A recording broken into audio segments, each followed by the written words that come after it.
then the other guys in the other hospital, the other camp. So they didn't know why, but let's just start boiling everything. They started boiling their instruments, started boiling everything they used. Infection rates plummeted, the guys would get well sooner. When they got well enough to travel, they put them on a wagon, the wagon take them to the train station, they'd be on their way home.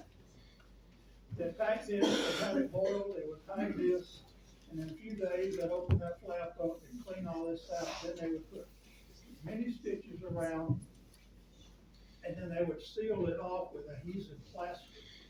It's like what you would use if you broke an arm or something, they'd wrap it around, they'd still leave a little bit of cotton in that area under the plaster, again for drainage, they didn't wanna seal it all tight. It's gonna be swelling and draining, it's gonna need to drain, so that they would use a little bit of cotton to drain out. So it would, you would have a place to go and not cause more damage. So this guy's just about ready, they would take the tourniquet off, send him out to a shade tree or to a tent. A lot of hospitals, they had cots and beds set up. Inside the hospital, the soldiers were taking longer to get well than the ones who were in the overflow area outside in tents. Those guys got well faster. But they were in the fresh air, got more oxygen, fresh air, they were, and not as bad of an area. The hospitals, you have to picture this in your mind. Soldiers were bleeding, blood was running on the floors got slippery, covered in blood.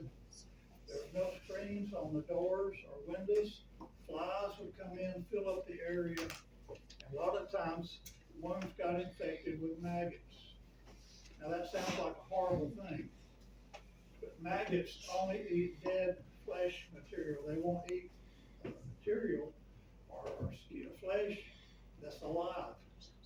Maggots would actually clean that wound out, and when there's nothing else left to eat, nothing in there dead to eat, they would crawl out of an opening somewhere and fall on the floor.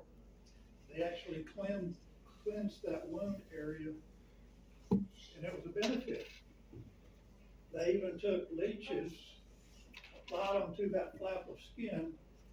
Leeches help promote blood flow, got blood flowing to that flap of skin. That guy got well faster. So maggots and leeches sounds horrible.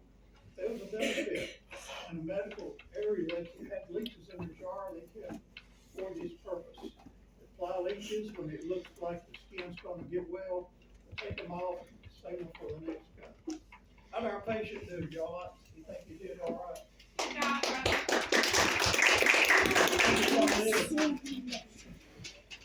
Civil War doctors were also dentists. They had to pull teeth.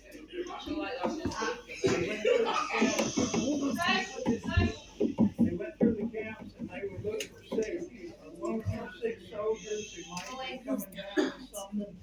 They'd pull them out and send them home because they didn't want to infect the whole group. They were the only ones that had the authority, and they could override a general's authority to pull a soldier out of the camp and send him home. I don't have good hearing, but maybe an assistant here, if you can hear well enough. You got any questions? Anyone have any questions about anything? Nope. Real loud. When they're cutting the leg open, does you feel